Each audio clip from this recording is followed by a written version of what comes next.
Sir हाँ। Warm welcome. कैसे हो आप? बस बढ़िया। सारा हरियाणा में रोड़ा मचवा दिया आपने पिछली बार कि गांव में मंदिर नहीं होते, ये वो सारे लोगों को। पर आप जैसे अभी बात कर रहे थे, वो जाटों को तो बड़ी तो पसंद आई कोई ये बात। नारेबाजी थोड़ी करते हैं, हमने जो एम्पिरिकल काम किया उसी के बेस पे बात करते थे तो हाँ, पर ये सर बड़ी खूबसूरत किताब है आपकी, the Indian village rural lives in the 21st century. तो गांव कहाँ से शुरू होता है सर?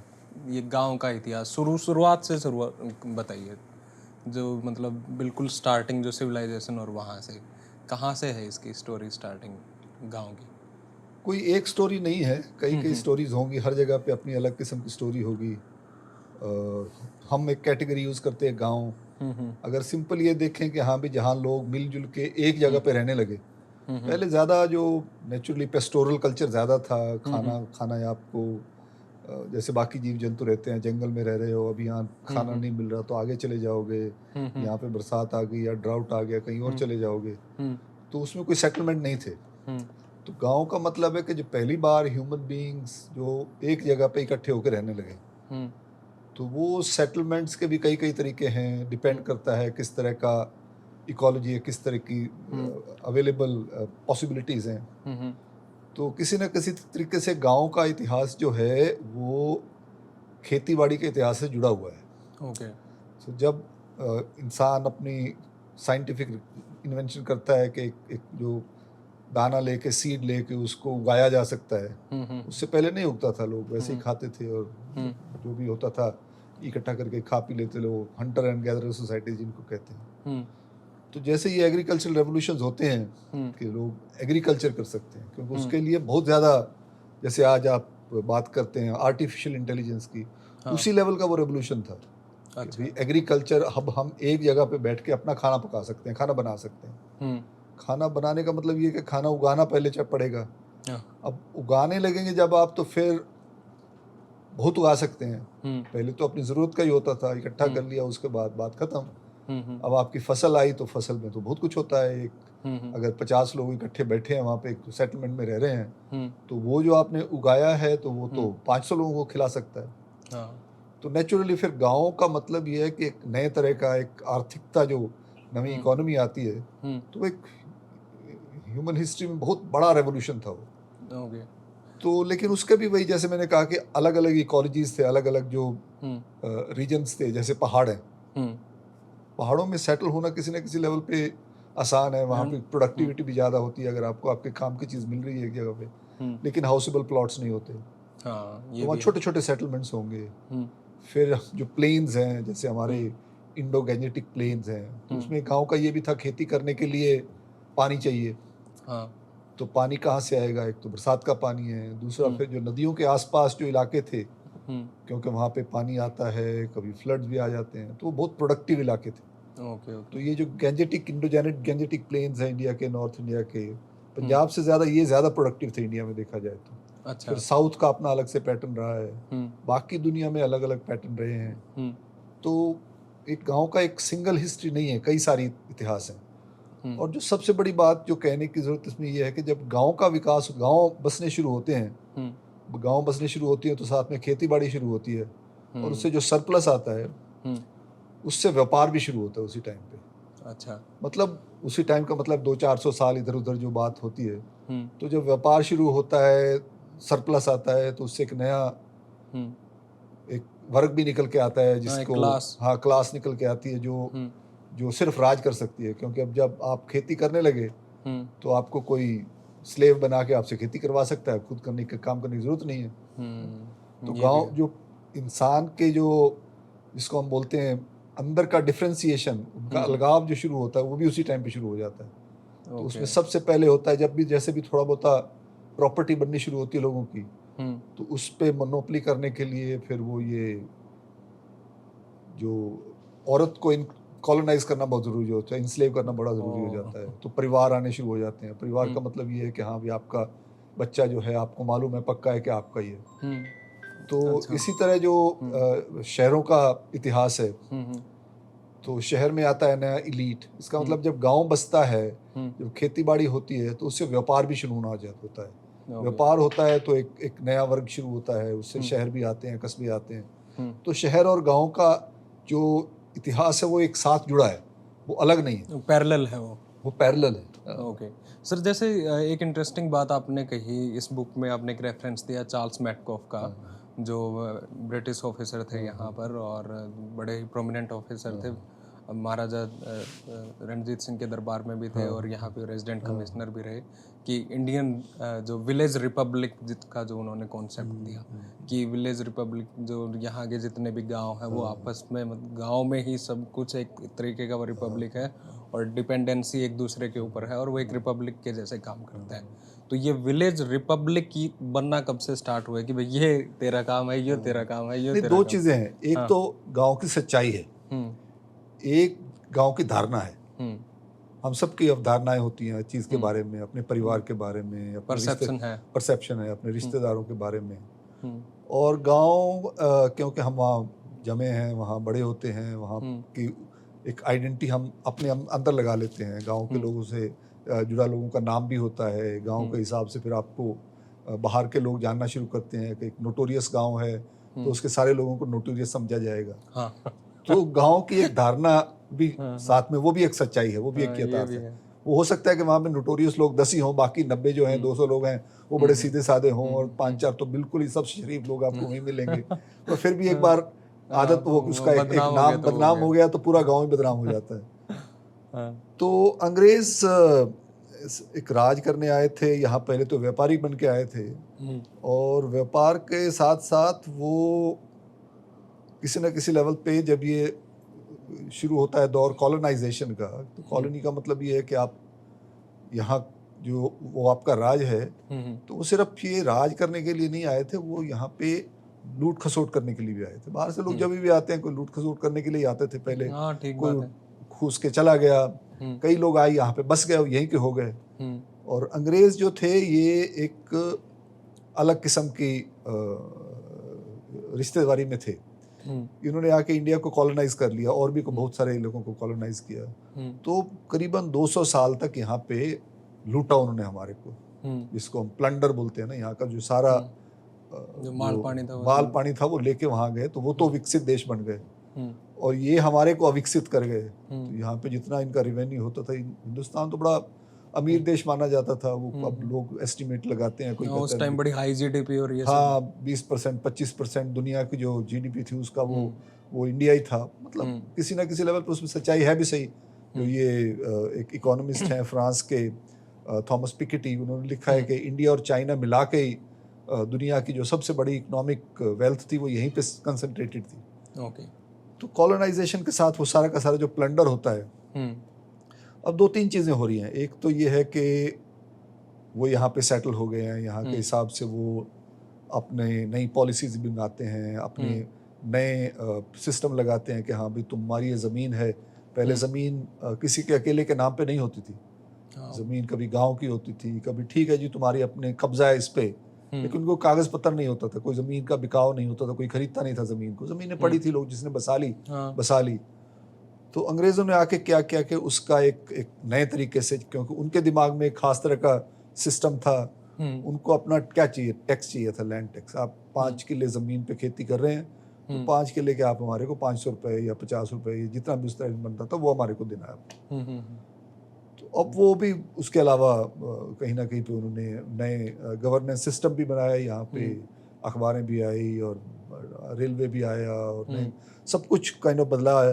लेकिन उसके साथ एक जो एक हैं एंथ्रोपोलॉजिस्ट हैं शिकागो के, बर्नार्ड कोन, उन्होंने बहुत अच्छा काम किया है। हाँ, उन्होंने कहा है कि जो सबसे बड़ा जो उस टाइम पे होता है दुनिया में कि एक नए तरह का विचार बनाया जाता है, एक नए तरीके से सोचने का विचार वो तरीका बनता है दुनिया के बारे में, जो कि एक जो वाइट मैन है, जो सफ़ेद जो अपने आप को रेस के लोग कहते हैं, जो कि बेसिकली वेस्टर्न यूरोप है, वो अपने तरीके से सारी दुनिया का इतिहास लिखना चाहते हैं।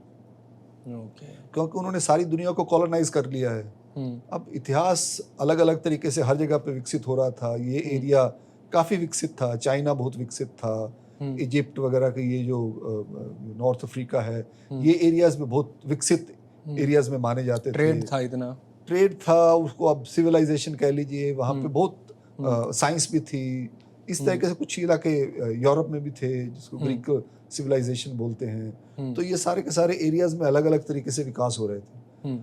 और वो विकास का जो इतिहास था उसको सबको इन्होंने एक साइड में रख के अपने आप को सेंटर बना के बाकी सारी दुनिया का एक किसी न किसी तरीके से एक कहानी लिखने लगे, सारी दुनिया की कहानी। अच्छा। और वो उसमें ये कहा कि हाँ भाई हम ही विकसित हैं और बाकी सारे लोग पिछड़े हुए हैं।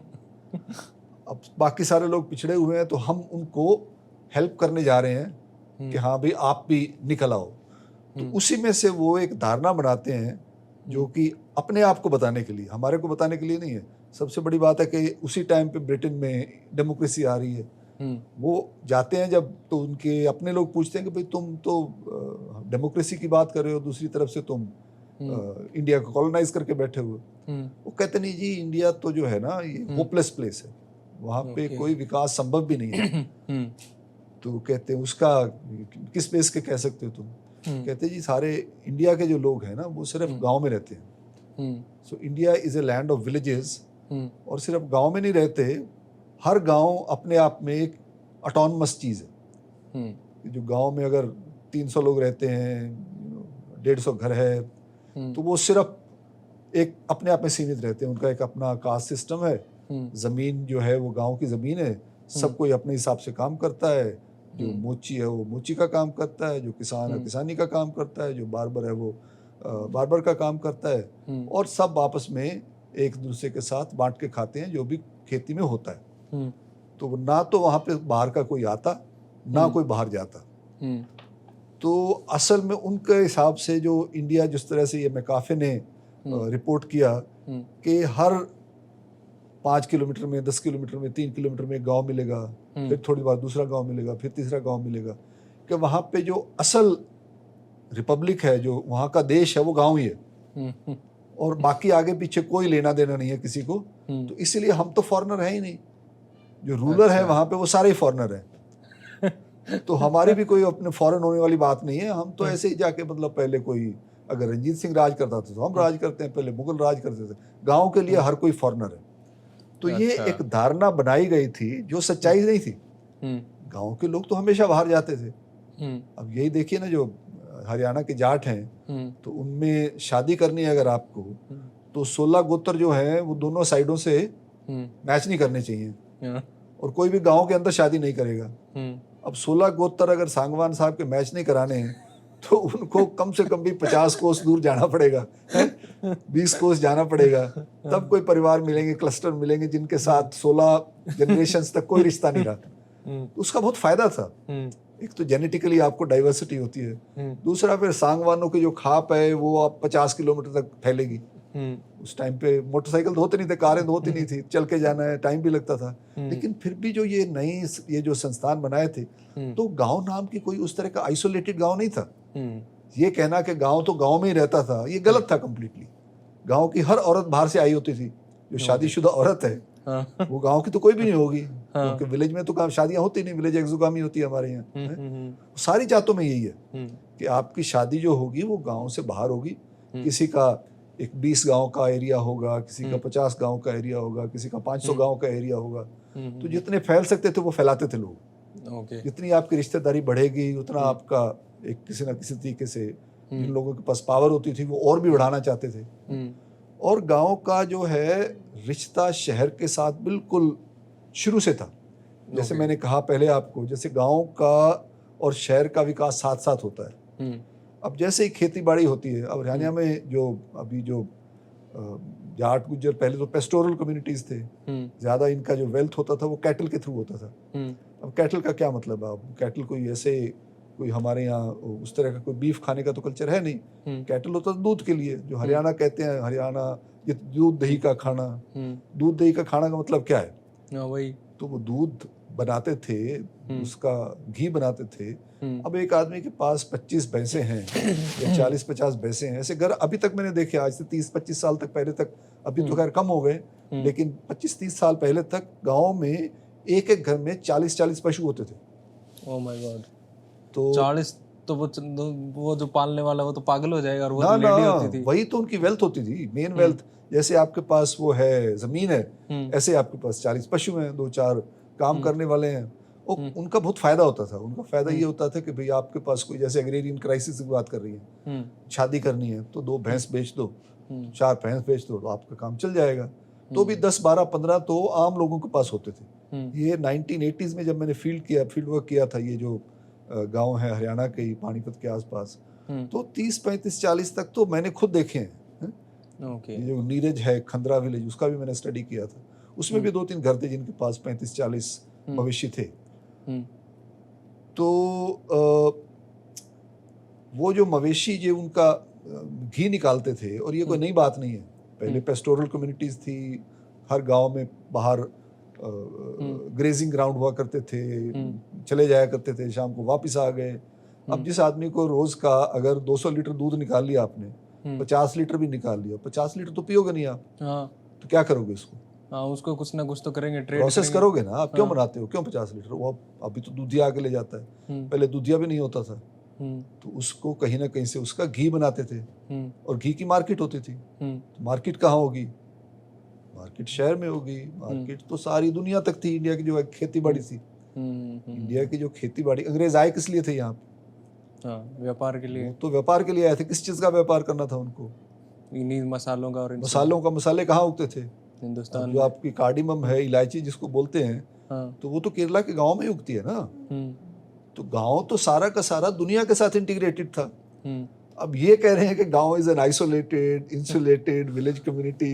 पर सर इसमें 2 कॉन्ट्राडिक्टरी बातें हैं। ऐसा क्यों कहा जाता है कि हिंदू जो थे वो समुद्र पार नहीं करते थे, और इसके उल्टा अगर हम देखते हैं तो कई ऐसे स्टेट्स थे, प्रिंसली स्टेट्स या राजा महाराजा, जिनके व्यापार तो टर्की और इटली तक थे, चाहे वो जयपुर स्टेट हो, जोधपुर स्टेट हो। तो ऐसा क्यों था? ये आपने जवाब खुद ही दे दिया ना। तो ऐसा था ना, व्यापार तो था लोगों का। मतलब वो राजाओं का था, आम लोगों का। राजा थे, कुछ ट्रेडिंग कम्युनिटीज थी जो जाते थे आते थे, लेकिन कुछ लोग थे। एक तो ये कि सारे यहाँ पे हिंदू नहीं थे। जिसको आज हम हिंदू बोलते हैं वो अलग अलग तरह के लोग थे। कई जाति थी जिन जातियों का हिंदू धर्म का जो जिस तरह से रिचुअल सिस्टम, उसके साथ उनका ज्यादा ताल्लुक नहीं था। कुछ व्यापारी थे, कुछ बाहर के व्यापारी आते थे, जैसे ये अरब से व्यापार करने के लिए आते थे। ये 6वीं 7वीं शताब्दी में ऑलरेडी केरला में बसे हुए थे। अच्छा। और यहाँ पे रूट बना हुआ था। अभी जो अगर आप देखो, जो हम पंजाब के लोग बैठे हैं अभी, अब जो जेनेटिक स्ट्रक्चर है वो बड़ा इंटरेस्टिंग है हमारा। तो आपके अंदर कोई ना कोई वहाँ पे ग्रीक का भी मिल जाएगा एलिमेंट, कोई अफ्रीका का मिल जाएगा, कोई आपको अफगानिस्तान का मिल जाएगा। तो बड़ा इंटरेस्टिंग, यहाँ पे हमेशा ही मोबिलिटी रही है। ये एरिया कभी भी इंसुलेटेड नहीं था। तो यहाँ के जो लोग बैठे हैं, ठीक है, खुद कौन व्यापार करता है, वो तो एक छोटा सा वर्ग होता है। तो यहाँ पे भी था, वो कोई भी हो सकता है। वो आके यहाँ पे बसे हैं, उनकी अपनी जात है, अपनी बिरादरी है। जैसे पारसी बैठे हैं, या जैन हैं, बुद्धिस्ट हैं। कुछ तबका जो ब्राह्मणिकल हिंदुओं का, वो शायद ना जाते हो, लेकिन जैन तो जाते थे। जैन मारवाड़ी हैं, वो व्यापार भी करते हैं उनके साथ। उस पे उसका अब पूरा का पूरा मारवाड़ देखिए आप, पूरे इंडिया में बैठा है। हाँ, और वो सारे एक से बढ़ के एक धनी, एक से बढ़ के। और सिर्फ इंडिया में नहीं, इंडिया के आगे भी हैं।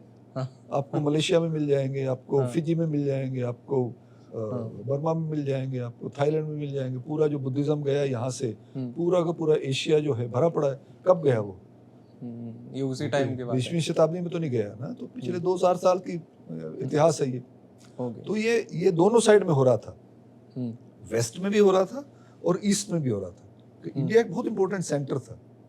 तो मेन जो साइट ऑफ प्रोडक्शन थी, जहाँ पे मेन चीजें जिनका उत्पादन होता था, जिनका व्यापार होता था, वो तो गांव ही था ना। थोड़ा बहुत जो कॉटन लेके शहर में एक आर्टिजन बैठ के साड़ी बनाएगा या कुछ और बनाएगा, बुनेगा, लेकिन उसके लिए भी कॉटन तो गांव से ही आएगी ना। हाँ, वो प्रोडक्शन तो वहीं से होगी। तो जो गांव की इकोनॉमी है वो हमेशा ही इंटीग्रेटेड थी। जैसे ही गांव बसता है, वो सरप्लस प्रोड्यूस करना शुरू कर देता है। उसके साथ व्यापार शुरू होता है, उसके साथ एक इलीट आता है, इलीट के साथ एक स्टेट सिस्टम आता है, स्टेट सिस्टम के साथ एक अलग किस्म का एक मतलब इस तरह से देश तो नहीं थे जैसे नेशन स्टेट बन गए बाद में, लेकिन कहीं ना कहीं पे आउटर कांटेक्ट भी आता है। ओके। तो सर इस गांव में रूल रेगुलेशन बनना और ये सब कब शुरू हुआ है? मतलब रूल रेगुलेशन का ये है कि ना, जैसे या फिर डोमिनेंट कास्ट का रूल रेगुलेशन ही गांव का रूल रेगुलेशन है? रूल रेगुलेशन के कई लेवल होते हैं। जैसे आप जब इकट्ठा रहना शुरू करते हैं तो थोड़ी सी बात पे आप झगड़ना शुरू करोगे। क्योंकि थोड़ी सी स्केर्सिटी, अगर यहाँ पे काफ़ी सारे बिस्किट पड़े हैं तो ठीक है, सब में आ जाएंगे, जितना मर्जी लेना जिसको ले लो। जब भी थोड़े हो जाएंगे तब उसमें झगड़ा शुरू हो जाएगा। तो अगर आप को इकट्ठे रहना है तो कोई उसके लिए नॉर्म बनाना पड़ेगा, कोई तो तरीका बनाना पड़ेगा ना। हाँ भाई देखो, तुमने 2 ले लिए, मैंने 2 ले लिए, ये छोटा बच्चा, इसको 3 दे दो। तो हमने बता लिया एक नॉर्म कि हमें छोटे बच्चों को थोड़ा ज़्यादा प्रेफरेंस देंगे, बड़े तो ठीक है, वो बड़े हो गए ऑलरेडी, उनको बड़े होने की ज़रूरत नहीं है। तो वो एक कहीं ना कहीं से जब भी कोई भी संबंध होता है, एक समाज का रूल है, वो संबंध तभी चल सकता है जब उसके लिए हम थोड़े असूल बनाएंगे। वो एक परिवार हो, वो एक आपस में दोस्ती हो, या कोई भी कम्युनिटी लेवल पे हो, तो वो जैसे जैसे विकसित होता है तो वो रूल बनने शुरू हो जाते हैं। लेकिन उसमें एक बड़ी बात ये भी है कि जब वो रूल बनते हैं तो उसमें कहीं ना कहीं पे हमारे समाजशास्त्र में बात आती है कि जो पावर होती है किसकी ज्यादा चलेगी। अब हमारे यहाँ एक रूल बना दिया जी, गांव का जो बड़ा बूढ़ा है या परिवार का जो बड़ा बूढ़ा है उसकी चलेगी। तो अब वो भी एक स्ट्रक्चर बन गया ना अथॉरिटी का, उसको हम पेट्रियार्की बोलते हैं। तो जब वो गांव का बड़ा बूढ़ा, बूढ़ी का नहीं चलेगा इतना ज्यादा, बूढ़े का चलेगा, बूढ़ी का चलेगा तो थोड़ा बच्चों पे चलेगा या औरतों पे चलेगा। लेकिन एक हमारा एक स्ट्रक्चर बन गया, उसके साथ वो एक किनशिप बन गई कि वो सिर्फ एक परिवार का नहीं है, पूरी बिरादरी का वो जो बूढ़ा है उसको हम थोड़ेदार बना देंगे या कोई और नाम दे देंगे, टाइटल दे देंगे, तो वो पूरे सबको रिप्रेजेंट करेगा। फिर ये जो गांव लेवल की बात आती है, डिपेंड करता है किस तरह का गांव बनता है। हमारे इंडिया में जो है वो कास्ट सिस्टम आ गया। अब वो जुड़ा हुआ था किसी न किसी तरीके से, जो गांव का ढांचा बनता है जिसमें पावर डिस्ट्रीब्यूट होती है, कौन अपनी चला रहा है। ठीक है जी, आप एक जात है जिसकी अपनी गुंडागर्दी उन्होंने अपने इस्टेब्लिश किया, 5 बंदे बाहर से पकड़ के लेके आए, तुम यहाँ सफाई का काम करना, 2 बंदे वहां से लेके आए, तुम्हारा काम है कि हाँ भाई ठीक है सबकी हजामत करना, या और कोई काम है, किसी को लेके आए तुम्हें चौकीदारी का काम करना है। तो कुछ लोगों ने गाँव बसाया, तो वो जिन्होंने गाँव बसाया उनकी दादागिरी वहां चलेगी, तो वो एक ढांचा बन गया पावर का। तो उसमें फिर ये रिचुअल बना दिए कि हाँ भाई ये लोग तो टच भी नहीं कर सकते, उनको अनटचेबल बना दिया कि हाँ भाई तुम्हें गंद उठाना है, सफाई का, गांव के बाहर रहोगे, तुम अंदर नहीं आओगे। ये जजमानी सिस्टम वाला, ये जजमानी तो बात की बात है, लेकिन एक अनटचेबिलिटी के साथ एक सेग्रीगेट कर दिया आपने, दलितों को बाहर रख दिया। लेकिन कई एरियाज हैं दुनिया के जहाँ पे, जिनको हम पेजेंट कम्युनिटीज बोलते हैं, तो वहाँ पे ये था कि हर परिवार अपना खुद देखभाल करता है, उतना ज्यादा डिफरेंशिएशन नहीं हुआ उन्होंने। तो वो छोटे छोटे घर हैं, हर किसी के पास 5 किले जमीन है, आगे आएगा उसके 4-5 किले जमीन है, उसके बाद आगे 4-5 किले जमीन है, तो वो एक होम स्ट्रीट के बीच में रहते हैं, कम्युनिटीज बन जाती है। इंडिया में भी कई जगह पे, केरला में जैसे आपको पहले गाँव नहीं मिलते थे। अच्छा, केरला में गाँव नहीं होते थे? केरला में गाँव भी नहीं होते थे, छोटा छोटा एक कस्बे, मतलब वो सेटलमेंट तो एक अब तो बन गया कि जहाँ पे बस स्टैंड होगा, वो सब होगा, नाम होगा। लेकिन जैसे आपने 4-5 किले का प्लॉट है, उसने आपने बना रखे हैं, नारियल के पेड़ लगा रखे हैं या केला लगा रखा है, उसके बाद नेक्स्ट प्लॉट में किसी और का होगा, उसी में उसका घर होगा। घर इंडिपेंडेंट होते थे, हर किसी के अपने खेत में ही घर होता था। तो उसको कंटिगुअस सेटलमेंट्स बोलते हैं। और भी कई जगह, साउथ गुजरात में भी ऐसा ही है, ट्राइबल एरियाज में, और कई जगह पे छोटे छोटे गाँव हैं। तो वो मतलब उस तरह से फिर उसका अथॉरिटी स्ट्रक्चर जो वहाँ इवॉल्व होगा, किसके साथ पावर होगी, कहाँ पावर की जरूरत है, तो वहाँ भी था पावर। तो जो टैक्स देता है और टैक्स लेता है, तो उसमें कुछ लोग जमींदार बन जाएंगे। जमींदार का मतलब क्या है?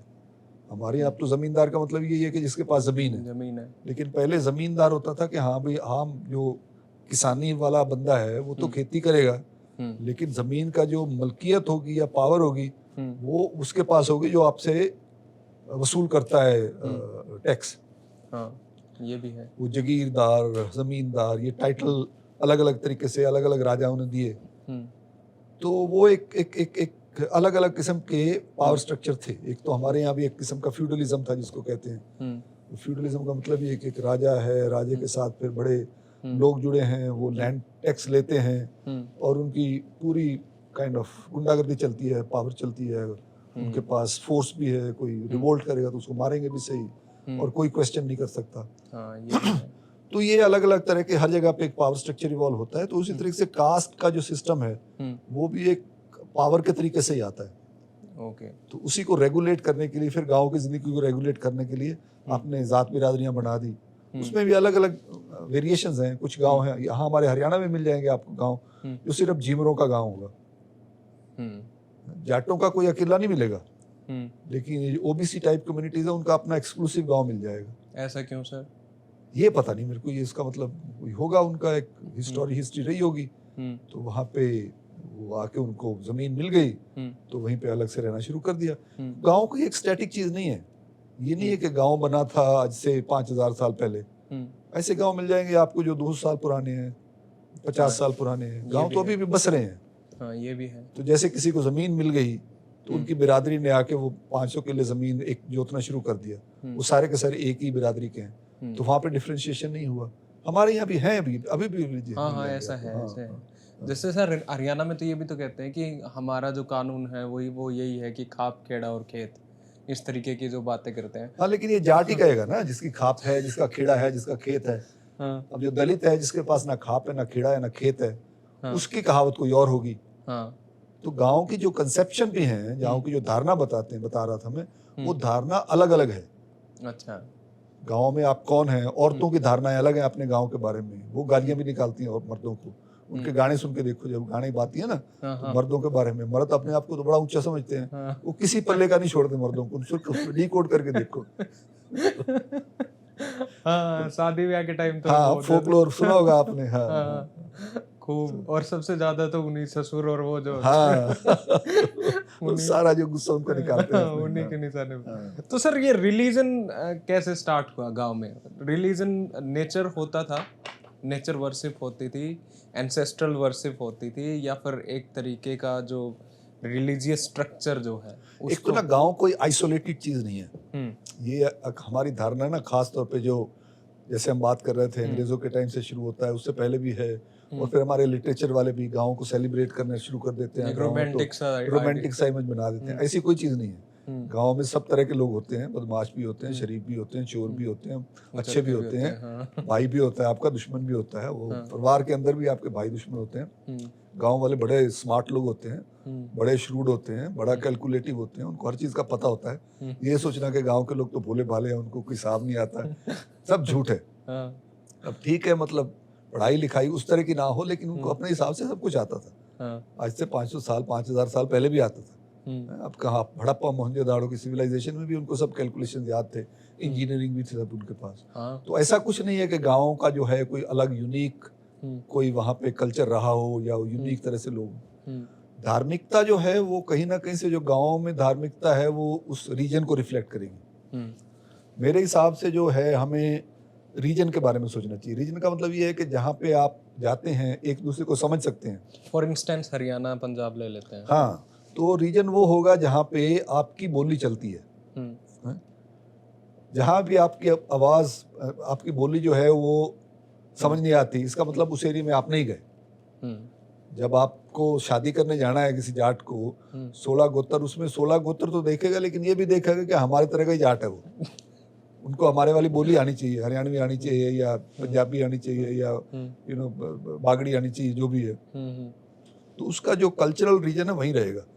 उसमें शहर भी होंगे, उसमें दूसरे गांव भी होंगे। तो अब ये हमारे यहाँ देखा जाए, रिलीजन एज सच, रिलीजियोसिटी तो हमेशा रही है। Religiosity but in what form sir? Precisely, तो वो कोई उसका एक सिंगल फॉर्म नहीं रहा। हमारे यहाँ ये कंसेप्शन है कि हाँ भाई, पहले तो एनिमिज्म होता था, लोग जानवरों को पूजा करते थे या नेचर को पूजा करते थे, आहिस्ता आहिस्ता वो बदल गया। ये इसमें सच्चाई नहीं है। असल ये है, पेड़ वगैरह की तो पूजा करते हैं, अभी भी करते हैं। हाँ, बहुत सारे एरियाज हैं अभी भी जहाँ पेड़ की पूजा भी होती है, तो होनी भी चाहिए। वास्तविकता क्यों नहीं है फिर? नहीं, वास्तविकता है। हाँ। मैं ये कह रहा हूँ कि अलग अलग तरह की रिलीजियोसिटीज रही हैं। ओके। लोग पेड़ की भी पूजा करेंगे, लेकिन कोई संत महापुरुष आया है उसकी भी पूजा करेंगे। पूजा नहीं करेंगे तो उसका सुनेंगे बैठ के, वो रिस्पेक्ट करेंगे, उसको बिठाएंगे, उसकी हमारे यहाँ जैसे रहे हैं। अब गुरु नानक की जो साखियाँ हमारे, मेरी माँ बताया करती थी, वो अपना उनका जो मेन बंदा था मर्दाना, लेकिन वो पूरा एरिया घूमते थे, जहाँ भी जाते थे तो वहाँ पे अपना डेरा लगा लेते थे। 10 दिन रहते थे, कहीं 3 दिन रहते थे, लोग आते थे, संगत करते थे, उनको बताते थे, उनकी सुनते थे। इसी तरीके से और भी कई तरह के हमारे रिलीजियस मूवमेंट रहे हैं सारे पुराने। जब हम रामायण की बात करते हैं, महाभारत की बात करते हैं, रामलीला तो होती रहती है। अब रामलीला अब तो खैर कमर्शियलाइज हो गई तो अलग चीज़ हो गया। आज से 50 साल पहले रामलीला एक एरिया में होती थी, सारे गांव के लोग वहाँ पे जाते थे, 5, 10, 20, 15 गांव के लोग वहाँ पे इकट्ठे हो जाएंगे। बिल्कुल। जैसे गुरुद्वारे हैं, हमारे पुराने गुरुद्वारे हैं गुरु सिखों के, तो वहाँ पे सारी दुनिया जाती थी। पिलग्रिमेज हरिद्वार है तो हरिद्वार का एक कनेक्शन है। तो गांव की रिलीजियोसिटी जो उस रीजन की रिलीजियोसिटी से हटके नहीं थी। ओके। लेकिन रिलीजियस ऑब्सेशन बहुत कम था गांव में। जो एक होता है ना एक किस्म का भी, हाँ भाई हर रोज मेरे को मंदिर जाना है, सुबह भी पूजा करनी है, शाम को भी पूजा करनी है, हवन भी करना है। वो डिपेंड करता अलग अलग कौमों पे। जैसे जाट हैं, उनका एक खास किस्म का एक रिचुअल सिस्टम इवॉल्व हुआ। अब जहाँ भी कोई बच्चा पैदा होता है, शादी होती है, डेथ होती है, तो उसके लिए कहीं ना कहीं पे आपको रिचुअल चाहिए होते हैं, ताकि आप उसको नए मेंबर को अपने परिवार में एक इज्जत के साथ उसका नाम दे सकते हैं, सेलिब्रेट करें, उसका नाम देना है। कोई डेथ होती है तो उसके साथ आपको नेगोशिएट करना है कि लाइफ को अब एक आदमी के बगैर जीना पड़ेगा। तो कहीं ना कहीं से वो एक चैलेंज आता है ह्यूमन बींग्स के लिए, तो उसके लिए कहीं ना वो आदमी का एक सुपरनेचुरल का नोशन आता है। लेकिन वो जो सुपरनेचुरल के साथ रिलेट करने का जो मीडिएशन है, किस तरीके से करोगे, वो अपने अपने तरीके से लोगों ने इवॉल्व किया है। ओके। आज हम ये कह देते हैं कि हाँ भाई एक हिंदू धर्म है, उसका ये स्ट्रक्चर है, या सिखों का धर्म है। अब सिखों में भी जैसे गुरुद्वारे हैं, अब गुरुद्वारे कुछ तो बहुत पुराने हैं, लेकिन उनके जो रिचुअल्स हैं वो सारे के सारे जो स्टैंडर्डाइज होते हैं वो 20वीं सदी के शुरू में आके स्टैंडर्डाइज होते हैं। ओके। उससे पहले कभी कोई पंडित कर रहा है आके रिचुअल, कभी कोई खुद अपने लेवल पे कम्युनिटी कर रही है। तो वो एक इतिहास है और उसमें एक बहुत डाइवर्सिटीज है।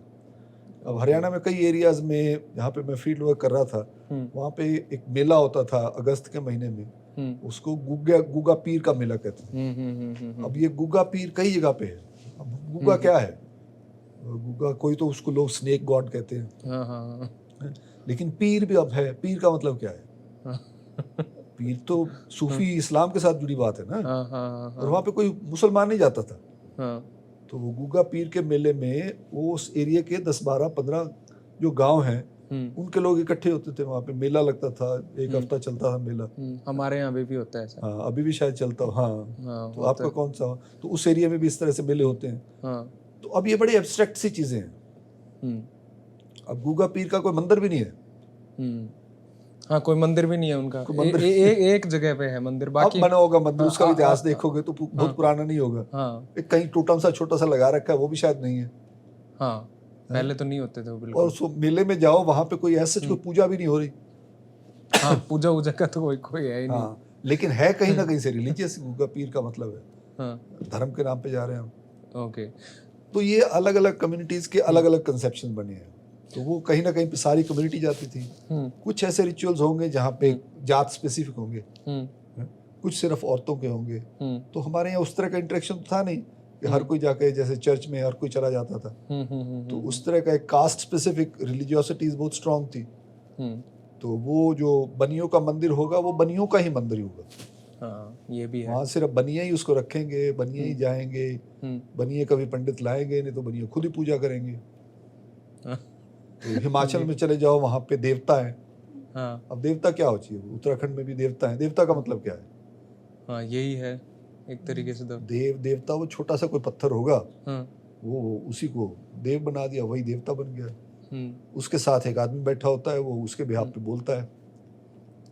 एक आदमी और होता है जो उसके पूरी उसको करता है, उसकी मैनेज करता है, इंटरप्रेट करता है और इसको मैनेज करता है। वो सारा का सारा सिस्टम जो बना हुआ है। अब सोलन डिस्ट्रिक्ट में जाओगे, देवता भी पंडित होगा, देवता को मैनेज करने वाला भी पंडित होगा। अगर वहाँ पे चले जाओगे, कुल्लू में जाओगे, तो वो सारे राजपूत होंगे। वहाँ पंडित कोई है ही नहीं। और देवताओं का बॉस कौन होगा? देवताओं का बॉस होगा लोकल जो राजा है। अभी कुल्लू में मेला चल रहा है, उसका जो दशहरे के ऊपर मेला होता है, तो उसमें सारे छोटे देवता वहाँ इकट्ठे होते हैं। और वो फिर वहाँ जुलूस निकलता है। वो राजा जो है वो देवता है। सो देवता के राज के साथ भी बड़ा कनेक्शन है। हाँ, वो तो है ही सर। हाँ, देवता पावर के साथ है। हमारे जो है पूजा करने वाला, उसके पास कोई राज नहीं है, वो अलग है पावर से।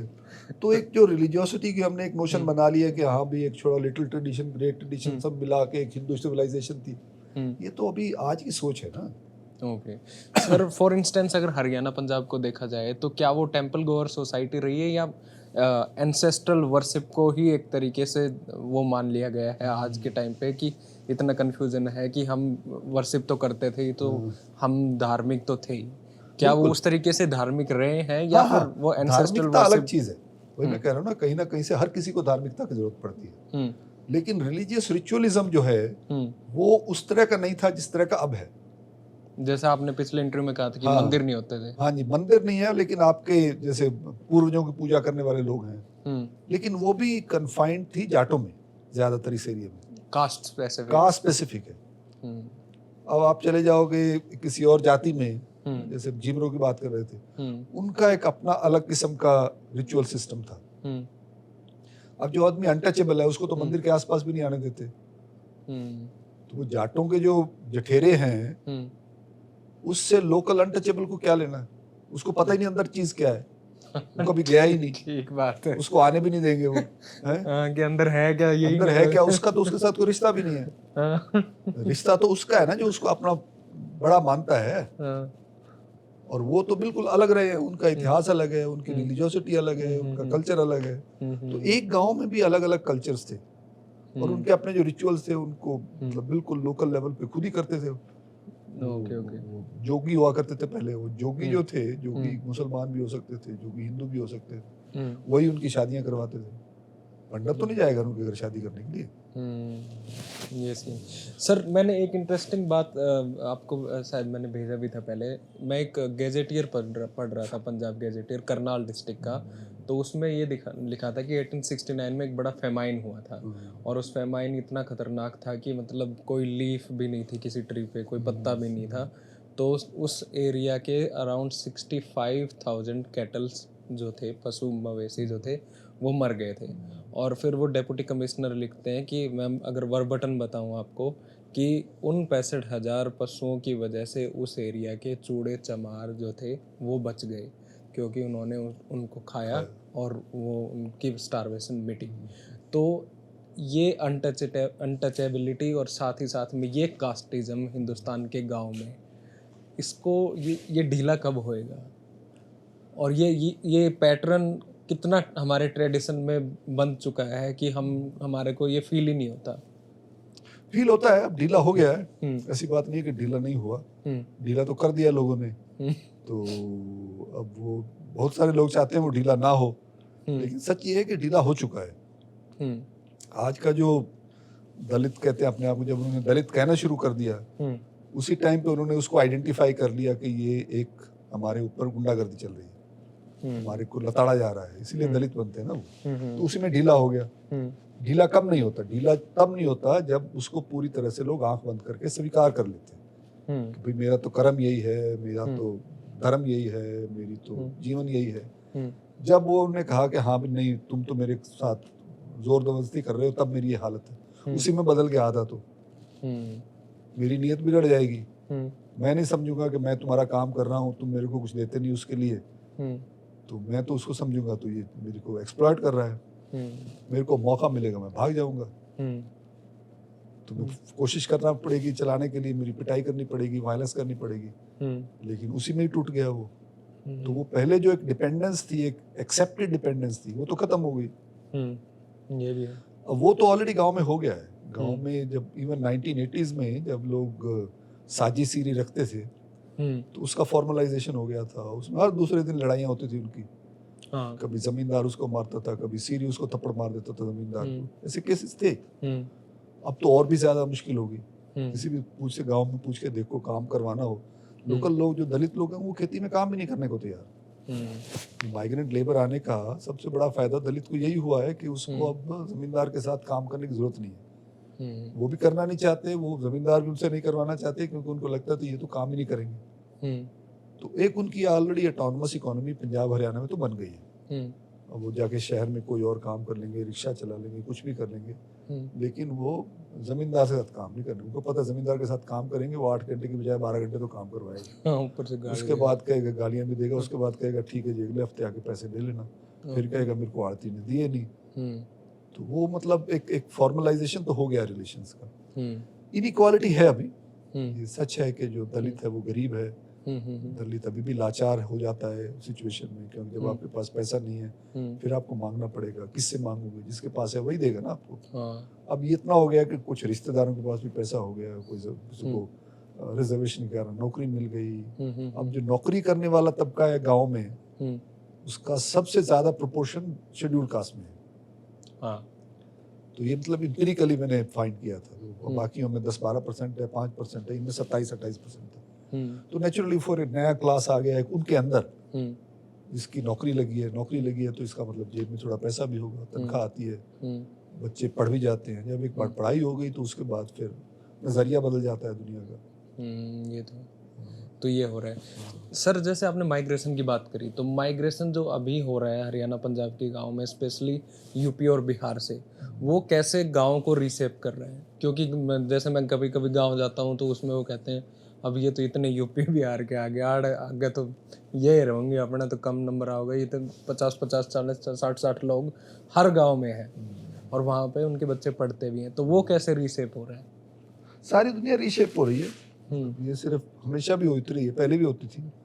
अब हमारे यहाँ के लोग, हरियाणा के लोग, पंजाब के लोग सारी दुनिया में बैठे हुए हैं, कनाडा में जाके चले हाँ, ये वहाँ जा रहे हैं, वहाँ से इधर किसी को तो काम करना है, रोजी तो उन्हीं की चलानी है। उनसे पूछो ना, एक दिन काम चलेगा उनके बगैर? अब औरतों के घर नहीं चलते माइग्रेंट लेबर के बगैर। हाँ, ये भी है। अब ये लोग बना रहे हैं इशू, पंजाब में भी काफी बड़ा इशू बन गया है ये। लेकिन असल बात ये है कि जो आपका इकोनॉमिक प्रोसेस है उसमें उनकी जरूरत है। अगर शहर में पानीपत में आपको घड़ियां चलानी है, फैक्ट्री चलानी है, एक दिन काम नहीं चलेगा अगर माइग्रेंट लेबर ना हो तो वहाँ पे। पर सर उनका जो वो सिंसियर जो एक कॉज है, या कॉज ने एक चिंता जो है, वो ये है कि ये कॉन्कर कर रहे हैं हमारे को। वो कॉन्कर आप हो रहे हैं ना, वो कोई उस धक्के से थोड़ी आए हैं। पैसे तो कमा के आपको दे रहे हैं ना। अब कोई बैठा है जिसकी इंडस्ट्री है, वो एक महीने के 5 करोड़ रुपए कमाता है, तो वो लेबर चली जाएगी तो उसकी तो नुकसान होगा, नेगेटिव में आएगा। तो 5 करोड़ तो आपकी जेब में जाता है ना, उसको तो आप 15,000 ही देते हो महीने का भैया। हाँ, ये भी है। तो वो कमा के तो पैसे आपको ही दे रहा है, इसीलिए आप उसके बगैर काम नहीं कर सकते। जमींदार है, अपना खेती बाड़ी तो गांव में चल रही है, वो अपना मूछता आके बैठा है शहर में, घर भी बना लिया है, बच्चे वहाँ छोटा मोटा काम कर रहे हैं। खेती कौन कर रहा है पंजाब की, हरियाणा की? मजदूरी कर रहा है ना। मजदूर ट्रैक्टर भी चलाते हैं, पहले ट्रैक्टर खुद चलाया करते थे, अब तो ट्रैक्टर भी उन्हीं से चलवाते हैं। आपके घर के बर्तन भी वही साफ करते हैं। ये तो है। तो ये कोई वो थोड़ी है कि हाँ भी आपको वो कॉलोनाइज कर रहे हैं आके, तो आपका काम कर रहे हैं। आपके लिए नहीं चाहिए तो आप कीजिए ना, खुद काम कीजिए। ये भी थोड़ी है। सर दूसरा टेक्नोलॉजी जो है और इनोवेशन जो है, उसने गाँव को कैसे रीसेप किया है? क्योंकि आजकल जैसे इंडिविजुअलिटी हो गया।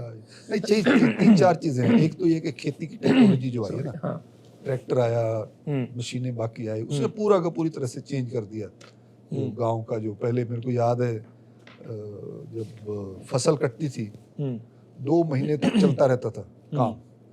फसल की कटाई हो रही है, फिर पहले तो बल्दों के साथ उसको किया जाता था, फिर थ्रेशर आए, अब फिर कंबाइन हार्वेस्टर आ गए।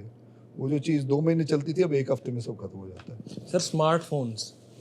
तो दूसरी बात जो ये है वो कम्युनिकेशन की, और कम्युनिकेशन का फायदा ये हुआ है, एक तो communication through smartphones, but more than that is the road transport. सड़कें बन गई है, हर गांव में सड़क है, हर गांव में बिजली है, हर गांव में बस जाती है मोरलेस। अगर बस नहीं भी जाती, लोगों के पास मोटर बाइक्स हैं या कारें हैं या कोई टेम्पो जाते हैं, तो उससे बहुत फर्क पड़ा है। उससे एक तो यह है कि गांव के लोगों की मोबिलिटी बढ़ी है।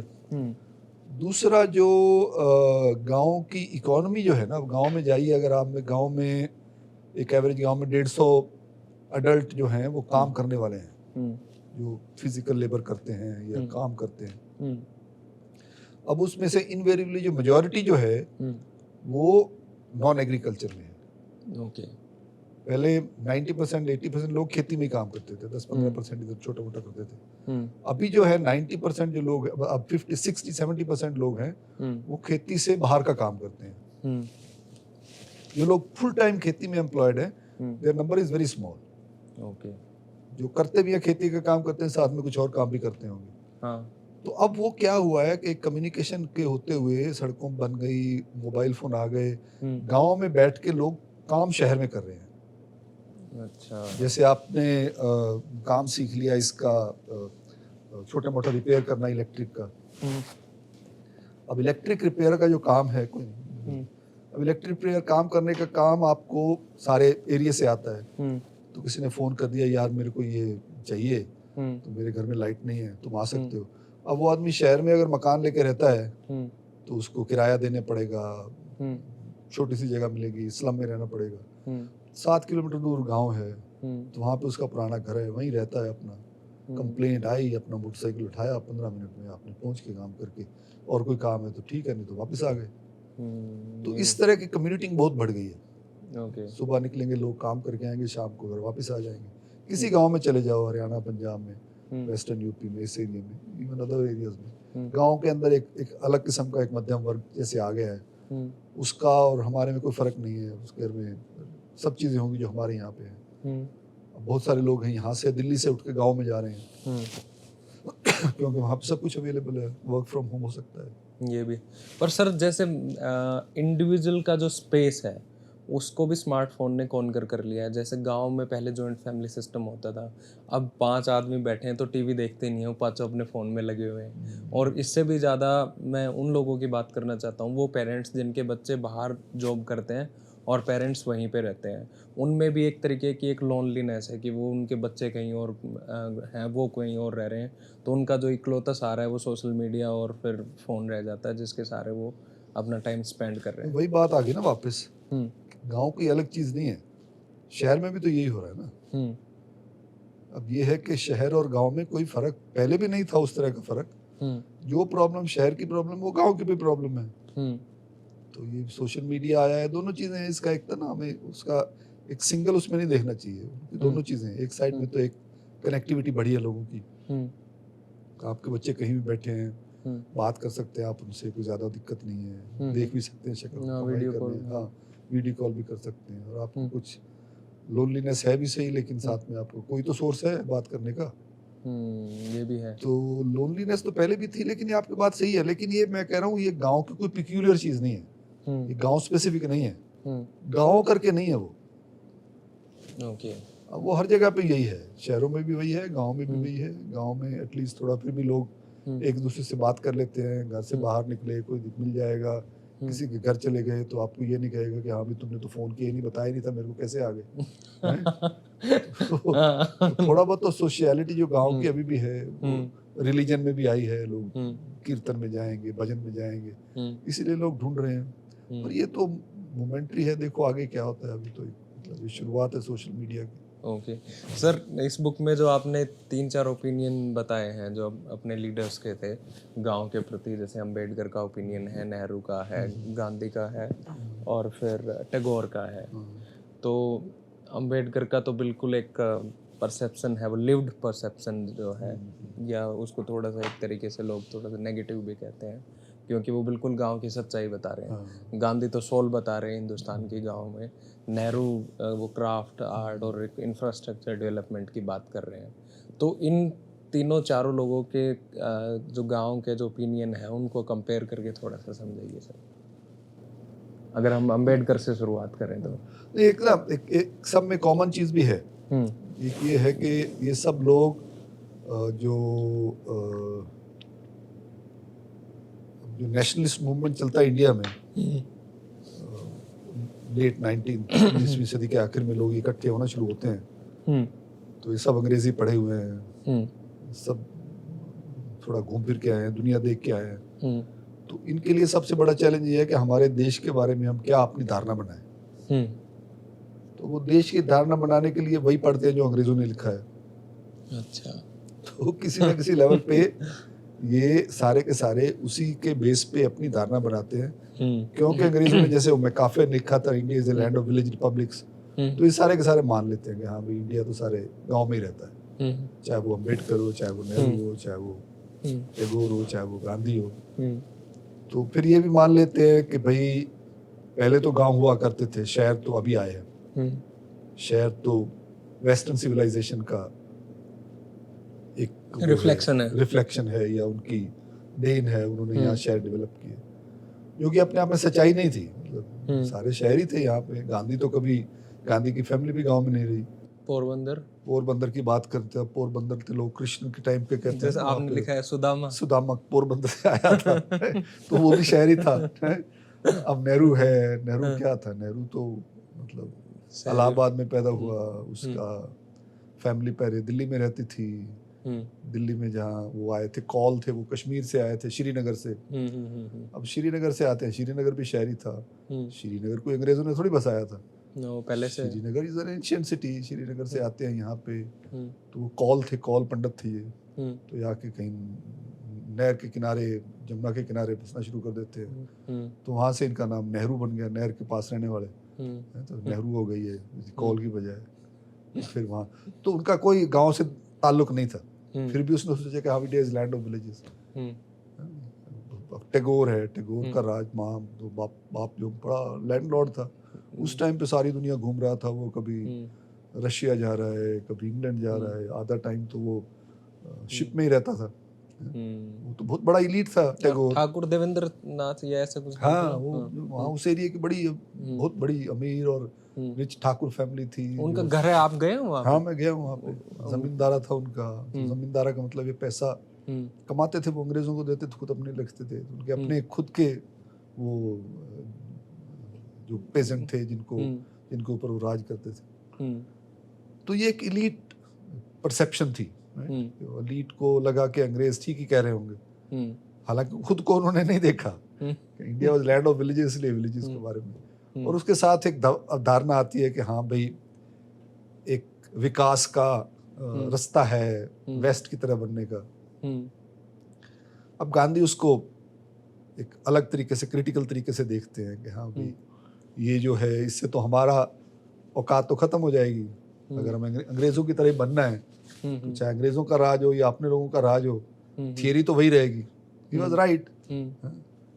लेकिन उसकी जो अपनी थियरी थी वो भी वहीं से आई थी कि भाई जो गांव है वो तो सच्चा सुच्चा होता है, वहाँ पे कोई झूठ नहीं बोलता, वहाँ लोग प्यार से रहते हैं, हाई मोरालिटी, हाई मोरालिटी। अब वो बेचारा जब गांव में जाता है तो सबसे पहले उसको दिखाई देती है कूड़ी। तो फिर गाली निकालना शुरू करता है गांव को भी कि ये कैसे लोग हैं, इनको सफाई नहीं आती, इतना गंद के बीच में रहते हैं। फिर वहाँ अनटचेबिलिटी देखता है, तो अनटचेबिलिटी का पता तो पहले था उसको, तो वो शहरों में भी अनटचेबिलिटी हो। तो फिर उसको लगता है ये तो प्रॉब्लम है, तो वो भी गांव के सुधार की बात करता है। इसी तरीके जब नेहरू की बात, वो क्या नाम है इसकी, टैगोर की बात आती है, तो वो तो और भी ज्यादा रोमांटिसाइज करता है। वो तो कहता है तो गांव तो मेरी इनोसेंट मदर की तरह है। मदर कहाँ इनोसेंट होती है यार, मदर की अपनी स्ट्रगल्स होती है। वो प्यार देता है, वो सब कुछ देता है। शहर तो एक्सप्लॉइट करता है, शहर तो पावर है। तो ठीक है, वो अपने हिसाब से कविताएं लिख रहे हैं, अपना फिक्शन लिख रहे हैं, वो सच्चाई नहीं थी। तो लेकिन उसमें कहीं ना कहीं से एक जुड़ा एक मॉडल है डेवलपमेंट का, कि गांव को आप विकसित करना जरूरी है। इवन गांधी में भी है।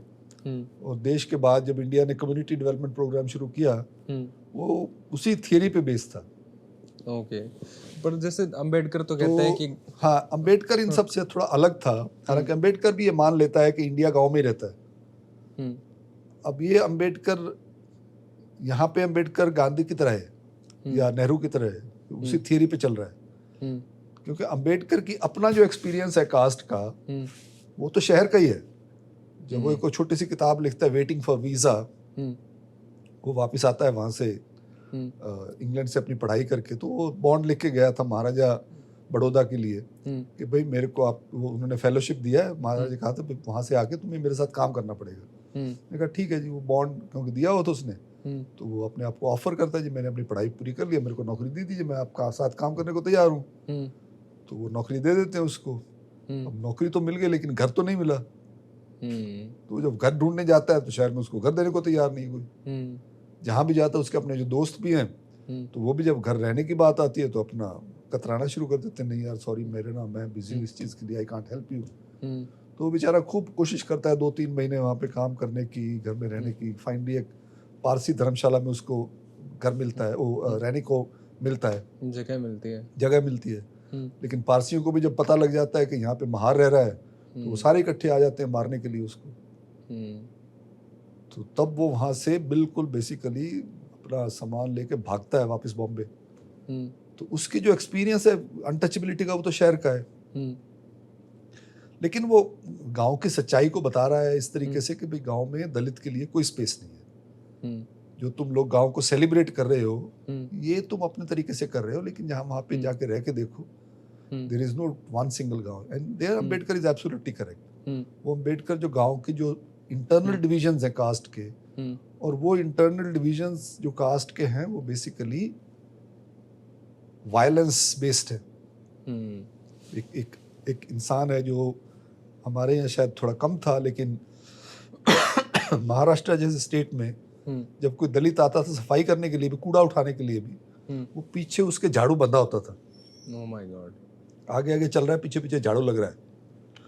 मतलब एक कांस्टेंट ह्यूमिलिएशन है आपके अगेंस्ट, आपकी आइडेंटिटी में ह्यूमिलिएशन है।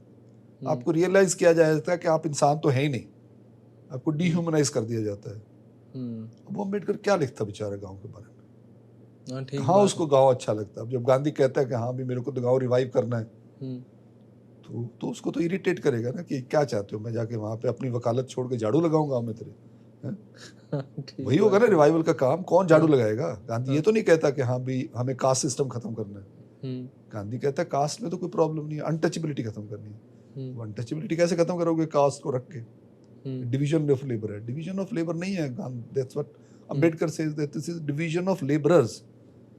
ओके। लेबरर को आपने डिवाइड कर दिया, उनकी हायरार्की बना दी, तो उनमें आपस में इंटरेक्शन नहीं है। तो वो एक मतलब किसी ना किसी तरीके से वो सारे के सारे एक जो देश की सच्चाई है उसको डिस्क्राइब कर रहे हैं, उसके बारे में उसका व्याख्यान कर रहे हैं, ताकि उसके बेस पे एक नए तरीके का समाज के बारे में सोचा जा सके। उस पे सब एक तरह से एग्री कर रहे हैं। इसलिए फाइनली जब आती है कॉन्स्टिट्यूशन बनाने की, गांधी अम्बेडकर को कहता है कि हाँ भैया तुम ही बैठ के इसको ना लीड करो काम, तुम्हें ज्यादा समझ है इस चीज की। गांधी का एक अपना आइडियोलॉजिकल सिस्टम था, लेकिन उनको सबको था। जब नेहरू की बात आती है, उनकी भी आपस में 100% कोई एग्रीमेंट नहीं है, लेकिन उस लेवल पे उनको लगता है कि हाँ भाई अगर देश को बनाना है, इस बंदे को ये कॉन्स्टिट्यूशनल मोरालिटी की सब समझ है। जब वो बात करता है भाईचारे की, फ्रेटर्निटी की, तो वो सब अम्बेडकर को सुनते हैं, मानते हैं, बात तुम्हारी सही है। तो इसी तरीके से वो कॉन्स्टिट्यूशन बन पाता है। वो एक बहुत इम्पोर्टेंट मोमेंट था। तो किसी को ये कहना कि हाँ भाई वो एक बिल्कुल एकदम से एक दूसरे के दुश्मन थे, वो भी नहीं थी सच्चाई। वो साथ काम कर रहे थे, डिसएग्रीमेंट थे, ओपिनियंस थे। हाँ नहीं डिसएग्रीमेंट्स भी थे, बहुत स्ट्रॉन्ग डिसएग्रीमेंट्स थे, जो कि अच्छी बात है। हाँ होने भी चाहिए, होने भी चाहिए, क्योंकि अलग अलग चीजों से आ रहे थे, और वो कहीं ना कहीं पे एक दूसरे को समझ भी रहे थे कि हाँ भी इसकी पोजीशन ये है, उसकी पोजीशन वो है, तो सब चीजें चल रही थी। तो सर जो सरकार की जो पॉलिसीज जो हैं, जैसे आपने रूरल डेवलपमेंट के नाम से इसमें चैप्टर है और पॉलिसीज के नाम से है, तो रूरल डेवलपमेंट और पॉलिसीज जो है सरकार की, वो गांव को किस तरीके से इम्पेक्ट कर रही हैं? और स्पेशली जैसे लोग यह बात करते हैं गांव के बारे में और वो सारा, तो वो कैसे इम्पेक्ट कर रही हैं? जैसे आप कहते हो कि रूरल डेवलपमेंट का मतलब ही ये है कि रूरल पॉवर्टी को किल करने के लिए जो पॉलिसीज हैं, तो उनको आप कैसे देखते हो? 2-3 लेवल हैं उसके। एक तो ये है कि विकास की सबको जरूरत है। अब इसमें कोई ये नहीं कि कोई नहीं चाहता कि मेरे घर के आगे पक्की सड़क ना हो, या मेरा बच्चा स्कूल में जाके ना पढ़े। तो एक विकास का एक अपना एक एक्सेप्टेंस है हमारे यहाँ, कोई उसको मना नहीं कर रहा। लोग पुराना जो धारणा बोलते थे ना कि हाँ भाई धक्के से उनको पढ़ा रहे हो, आप इंटीरियर ट्राइबल एरिया में चले जाओ, वो भी चाहते हैं कि हमारा बच्चा पढ़ के कोई शहर की नौकरी, एक मोबिलिटी का एक स्ट्रक्चर बन गया है। पढ़ाई होगी तो आगे कुछ जिंदगी अच्छी बनेगी। हर कोई चाहता है कि मेरे घर में अच्छा फर्नीचर हो, बैठने की जगह हो, सोने की जगह हो, खाने को सब कुछ हो। तो वो जो गरीबी है हमारे यहाँ, उसका जो है ज्यादा गांव में है। और अच्छा स्कूल कहाँ मिलेगा आपको? वो शहर में मिलेगा। आपको इंफ्रास्ट्रक्चर कहाँ मिलेगा? शहर में मिलेगा। अच्छी नौकरियां कहाँ मिलेंगी? शहर में मिलेंगी। तो वो जिस तरह से विकास हुआ है उसमें अर्बन बायस बिल्कुल है। वो शहर को, क्योंकि शहर का इलीट ही विकास कर रहा है, ब्यूरोक्रेसी सारी शहर में रहती है, हम लोग शहर में रहते हैं, सरकार शहर में है, पैसा शहर में है, बड़े लोग, फैक्ट्रियां शहर में है। तो खेती बाड़ी जो गांव का मेन पहले धंधा हुआ करता था, उसको मार्जिनलाइज कर दिया, उसको इनसिग्निफिकेंट बना दिया है। पहले लोग सोचता था कि हाँ भाई खेती के बगैर देश कैसे चलेगा, कृषि प्रधान देश कहते थे उसको। अब कृषि जो है वो आपको लगता है कि ठीक है जी, नहीं होती तो कोई बात नहीं, हम ऑस्ट्रेलिया से इंपोर्ट कर लेंगे गेहूँ, चावल ले आएंगे, थाईलैंड से आ जाएगा। तो कहीं ना कहीं से फार्मर को मार्जिनलाइज कर दिया गया है। तो वो एक तो विकास के साथ जो है गांव का मार्जिनलाइजेशन हुआ है। और रूरल डेवलपमेंट की जब बात करते हैं तो फिर ये है कि हाँ भी गांव में जो गरीब है उसको कैसे एक किसी ना किसी तरीके से मार्केट का हिस्सा बनाया जाए, क्योंकि 70% लोग अभी भी गांव में रह रहे हैं इंडिया का। और अगर उसमें से आधे लोग अपना खान पान भी नहीं चला पा रहे तो इसका मतलब वो मार्केट इकोनॉमी में पार्टिसिपेट नहीं कर पा रहे। तो ये स्कीम आई थी, बाहर से ही आई थी, वर्ल्ड बैंक वगैरह ने बनाई थी कि भाई किस तरह से आपके जो गांव के लोग हैं वो खेती के विकास के कारण से उनका ज्यादा सुधार नहीं हुआ, जिनके पास जमीन नहीं है वो अभी भी गरीब है। तो गांव को लेकर से अलग से बेसिकली जो टारगेट करके गांव के गरीब को उसको गरीबी से निकाला जाए। तो उसका पर्पस ये है कि गरीबी से निकलेगा तो वो भी बाजार में आएगा, कुछ खरीद फरोख्त करेगा, इकोनॉमी का एक्सपेंशन होगा, तो सबके लिए अच्छा है, देश के लिए अच्छा है, विकास के लिए अच्छा है। और वो जो आपका पोटेंशियल सिटीजन है, जो आदमी बिल्कुल दायरे से बाहर बैठा है, हो सकता है उसमें कोई काम का चीज भी हो, एबल लोग हों, उनको पढ़ाओगे, उनका पोटेंशियल जो है वो देश के काम आएगा। वो थियरी के लेवल पे तो बहुत अच्छा है, लेकिन जब प्रैक्टिकली होता है तो फिर वही है कि जो डिसीजन लेने का प्रोसेस है या उन प्रोग्राम्स को चलाने वाले वो सारे के सारे शहरी हैं। उनका कोई गांव के साथ ज्यादा कोई ताल्लुक नहीं है। वो अपना फिर करप्शन भी आ जाती है उसमें, इंडिफरेंस भी आ जाता है, कोई ढंग की जो स्कीम्स हैं वो चलती नहीं है। वो सारी स्कीम के साथ यही हुआ है, कम्युनिटी डेवलपमेंट लेके IRDP या अब जो नरेगा चल रहा है, नरेगा बहुत अच्छा प्रोग्राम है, नरेगा, लेकिन जब तक पॉलिटिकल विल नहीं होगी तो वो जाता नहीं है। बिहार में काम कर रहे थे वो, MG नरेगा का कोई है ही नहीं वहाँ पे, चल ही नहीं रहा वहाँ पे। स्टेट गवर्नमेंट पैसे नहीं आगे ट्रांसफर करती भी है तो बीच में हेरा फेरी इतनी हो जाती है। तो ये एक मतलब इसी के कारण जो कुछ एरिया में गांव का विकास हुआ है, पर कहीं ना कहीं पे अभी भी गांव जो है वो डेवलपमेंट के पर्सपेक्टिव से पछड़ा हुआ ही रीजन हो गया है। तो सर उसकी वॉइस जो पहले से वीक हुई है। पहले गांव के लिए बोलने वाला कोई था, और वो जो बोलने वाला गांव से भी निकल के वो शहर में आके बैठ गए, सांगवान साहब यहाँ पे पॉडकास्ट चलाते हैं तो गांव का कोई वो स्ट्रॉन्ग वॉइस नहीं बचा। अच्छा, तो सर ये इकोनॉमिक डिस्पैरिटी जो है ये कैसे फिर इसका सॉल्यूशन होएगा?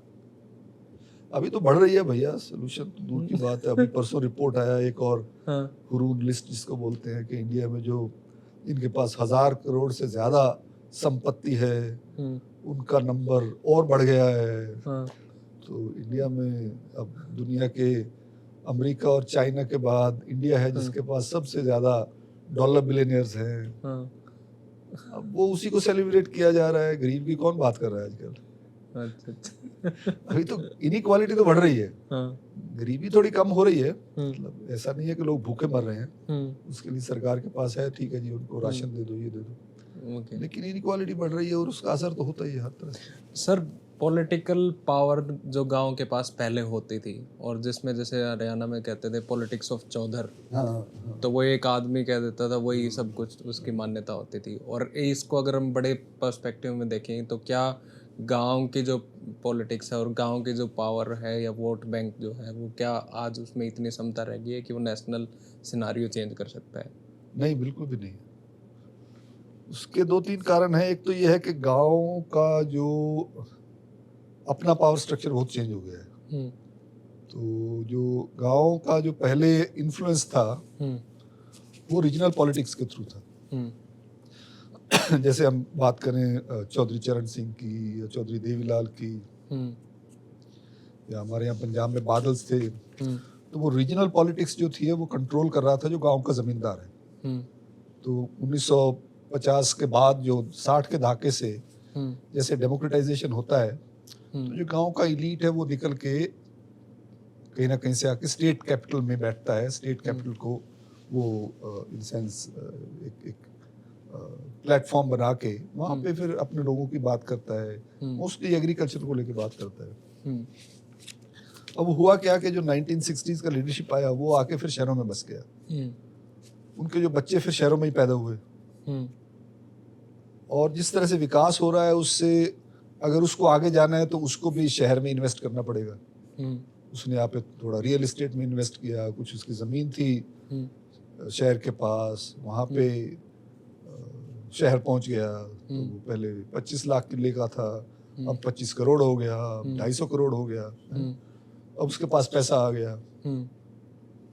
अभी भी वो नेता तो वही है, लेकिन उसकी नेतागिरी चलती है पेट्रोनेज के थ्रू।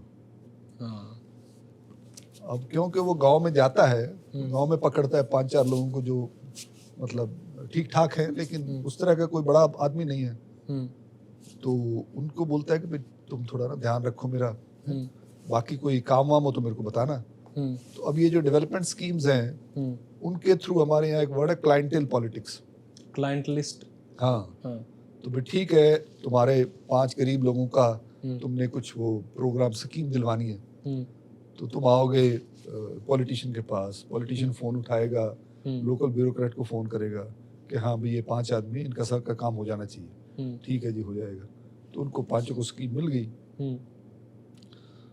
तो अब मेरा कांटेक्ट तुम्हारे साथ है, तुम्हारा कांटेक्ट उनके साथ है, तो हमारे थ्रू मैं वोट तो ले लेता हूँ, लेकिन जो वो उसी लेवल पे रह जाता है। तो वो मेरी पावर जो है ऊपर से नीचे जा रही है। तो वो एक अजीब किस्म का सिचुएशन बन गया है वेयर गांव का जो अपनी वॉइस है वो सिर्फ एक काइंड ऑफ वो डिपेंडेंट की वॉइस बन गई है। तो इसीलिए जब किसान जब आता है अपनी डिमांड लेके, वो बहुत गुस्से में है आजकल, उसको लगता है मेरे को सुन नहीं रहा। तो और वो सुन नहीं रहा, ये सच्चाई भी है, हमने देखा पीछे किसानों के आंदोलन अभी भी चल रहे हैं, और सरकार को लगता है कि ये क्या यार फालतू के लोग पैसा हमारा वेस्ट करते हैं, तो उनको लगता है कि इनके बगैर हमारा गुजारा चल जाएगा। और वो हुआ भी है। हमारा जो नेशनल पावर स्ट्रक्चर है उनमें जो ये जो वॉइस थी गांव से आने वाली वो कम हो गई है, और गांव का इंटरनल फ्रेगमेंटेशन भी हुआ है। तो वो पहले जो दलित पॉलिटिक्स अपने लेवल पे चलती है, और वो डेमोक्रेसी ने उनको अपने तरीके से अकोमोडेट कर लिया है, आपको रिप्रेजेंटेशन देंगे। अब वो जो डोमिनेंट कास्ट है वो फिर नंबर्स पे रिड्यूस होके वे तो 15% रह जाती है, 25% रह जाती है। फिर बचता क्या? फिर बचता क्या है? हुड्डा साहब सारे जाटों का वोट ले ले, लेकिन चीफ मिनिस्टर तो नहीं बन पाते। तो वो सब चाहिए, एक कहीं ना कहीं अलायंस चाहिए। तो अलायंस आपको दिया ही नहीं, सारे जाटों ने वोट दिया भी हो, मैं कह रहा हूँ दिया भी तो भी नहीं बन रहा ना, 25% से काम नहीं चलता। ये भी एंड ऑफ द डे तो नंबर तो वहीं पे ही आएगा ना। 25% में से आपने 18 भी ले लिया हो तो उससे तो काम नहीं चलेगा जब तक आप अलायंस नहीं बनाओगे और लोगों के साथ कैसे करोगे। अब उसके लिए एक अच्छी चीज है अपने आप में, डेमोक्रेटाइजेशन हो रहा है कि आपको नेगोशिएट करना पड़ेगा। आप एज्यूम नहीं कर सकते कि हाँ भाई शहर के चौधरी ने, जो आप बात कर रहे थे, चौधरी ने कह दिया कि हमारा गांव तो वोट इस पार्टी को डालेगा, अगर नहीं डाला तो देख लेना भाई, क्या देख लेगा तुम। हाँ ठीक बात है, वो तो नंबर है उनके। कोई परवाह नहीं करता। ओके सर, आखिरी में एक डेड क्वेश्चन है। सोशल मीडिया ने गांव को कैसे चेंज कर दिया है, और गांव का जो आर्किटेक्चर जो बदल रहा है, कि पहले आर्किटेक्ट जितना भी, पहले गांव में आंगन होते थे, अब गांव में आंगन होते ही नहीं है, अब लोग जो घर बन रहे हैं उनमें, और वो अलग चीजें हैं। आर्किटेक्चर तो बड़ा मेरे हिसाब से तो अच्छी बात है जो गांव का आर्किटेक्चर बन रहा है। पहले जो आर्किटेक्चर था बड़ा एक्सक्लूजनरी था, तो उसमें अलग अलग सड़कें थी, अलग अलग गलियां थी, अलग अलग मोहल्ले थे। अब जो है, जो गांव बढ़ा है ना, पहले तो वहां पे घर तो कोई नहीं बनाता। जिसको अगर बड़ा घर बनाना है तो गांव से बाहर जाके जमीन खाली पड़ी है वहां पे बनाएंगे। मोस्टली गांव ऐसे एक्सपैंड कर रहे हैं, तो वहां पे कास्ट बेस्ड सेग्रीगेशन उतनी ज्यादा नहीं है। अभी क्या है कि गांव के अंदर वो जो पहले वाला घर था उसने बेच दिया, किसने खरीदा? किसी दलित ने खरीद लिया। अब पंजाब में बहुत सारे गांव है जिसमें लोग उठ के चले गए हैं कनाडा या इंग्लैंड, तो वो जमीनें घर खरीद ली है दलितों ने, तो मिक्स्ड हाउसिंग हो रहा है। कई जगह पे गांव खाली भी हो रहे हैं, मतलब पूरी की पूरी जो एक कम्युनिटीज है वो निकल गई। 10-12 बनिए जैसे थे हमारे हरियाणा में, वो 1-2 घर छोड़ के बाकी सारे निकल गए थे। 1980s में निकलना शुरू कर दिया था। उनके घर खाली पड़े थे, पत्नी अब तो शायद खरीद ली लोगों ने। तो आर्किटेक्चर बदल रहा है, डेमोक्रेटाइजेशन भी हो रहा है उससे, और सोशल मीडिया जैसे बाकी दुनिया बदल रही है यार, गांव भी वैसे ही बदल रहा है। मेरे को नहीं लगता, उसका फायदा भी है नुकसान भी है। अब किसान बैठा है, अब मैं कल बात कर रहा था एक स्कॉलर से, वो अनियन पे काम कर रही है। हम्म अब धान गेहूं तो फिर भी इनका स्ट्रक्चर एक मार्केट है। हम्म अब अनियन मार्केट शेयर मार्केट की तरह है, हम्म भाव घट रहा है, कम हो रहा है, उस मंडी में ऐसे चल रहा है, इधर ऐसे चल रहा है, यहाँ ये हो रहा है, वहाँ वो हो रहा है। मोबाइल के थ्रू सारा उनको रहता है, इंफॉर्मेशन रहती है। तो उनकी इकोनॉमी में जो है वो कहीं ना कहीं पे उसके लिए बहुत यूजफुल है। पर्सनल रिलेशन में नेचुरली उसका ऑटोनमाइजेशन, इंडिविजुअलाइजेशन, आइसोलेशन, वो सब चीजें जो शहरों में हो रही है गाँव में भी हो रही है। अच्छा। अब गाँव का जो एक मतलब सोचने का तरीका है वो अलग नहीं है, वो इंक्रीजिंगली बड़ा कॉमन हो गया, क्योंकि वही प्रोपेगेंडा वहाँ पे भी जाता है, वही म्यूजिक वहाँ भी सुनते हैं। डेमोक्रेटाइजेशन भी हो रहा है, क्योंकि अब गांव का ऑडियंस आ गया है। हम लोग बैठ के आप हिंदी में बात कर रहे हैं, नहीं तो अंग्रेजी में बात कर रहे होते, तो वो भी इंटीग्रेट कर रहा है। गांव वाला भी अपने आप को, उसका ओपिनियन भी है, उसको समझ भी है, उस समझ से उसको देखता भी है, उसको कमेंट भी करता है, और वो चाहता है कि उसकी बात भी सुनी जाए। अब हरियाणवी म्यूजिक डेवलप हो रहा है, पंजाबी म्यूजिक इंडस्ट्री बन गई, और कितने व्यूज आते हैं, गांव का ऑडियंस के कारण व्यूज आते हैं। हाँ, गांव के ऑडियंस के कारण ही है ना वो। तो वो एक इंटीग्रेट हो गया है मार्केट। इसमें अच्छी बात है, बुरा नहीं है। बुराई भी है उसमें ये है कि अब लोगों में अटेंशन स्पैन बहुत कम हो गया है, और कई चीजें हैं, जैसे लोग मतलब क्राइम भी बढ़ रहा है उससे, और भी कई चीजें प्रॉब्लम्स हो सकती हैं, लेकिन वो हर नई टेक्नोलॉजी से होता है, चीजें चलता रहता है। Okay sir, then thank you so much. Thank you. Okay, cut.